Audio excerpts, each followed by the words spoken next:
تواضع مقصود ہے، اذلال تذلیل مقصود نہیں.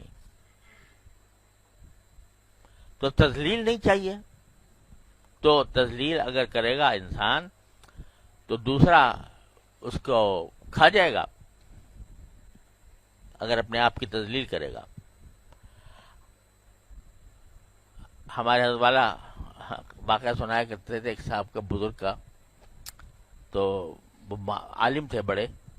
تو کسی نواب صاحب نے ان کو دعوت دی تھی، وہ اپنے گھر میں ان کو رہے ان کے گھر میں. رات کا وقت تھا. وہاں اس زمانے میں اٹیچ بات کا تو قصہ ہوتا نہیں تھا. تو جو رات کو ضرورت پیش آئی غسل خانے جانے کی، تو اب تھے وہ بیچارے اپنا سادہ قسم کے بزرگ تھے. تو جا رہے تھے تو وہ چوکیدار پہچانا نہیں کہ مہمان ہیں میرے نواب صاحب کے. چوکیدار نے اٹھا کے ان کو لٹ اڑا لیا. کون ہے؟ تو حضرت انہوں نے جواب دیا، ہم ہیں بڑے مولانا صاحب. ہم ہیں بڑے مولانا صاحب.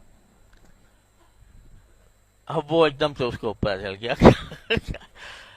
تو حضرت ہمارے فرماتے تھے کہ اگر وہ اس وقت کہتا ہے جی میں تو مسکین عاجز آدمی ہوں، تو لٹ تو پڑ گیا تھا اس کے سر پہ.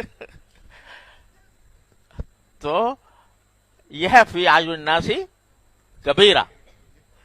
سمجھے آپ کہ ہوں تو میری اپنی ذات میں تو کوئی حقیقت ہے نہیں، اور مجھے ایسا ہی اللہ تعالیٰ ہمارے دل میں بھی ایسی بات پیدا کرے، لیکن دوسروں کے سامنے ایسا نہ ہو کہ ہم وہ چھوٹے ہو کر اور ان کے نگاہ میں چھوٹے ہو کر ان کے نگاہ میں بے توقیر ہو جائیں،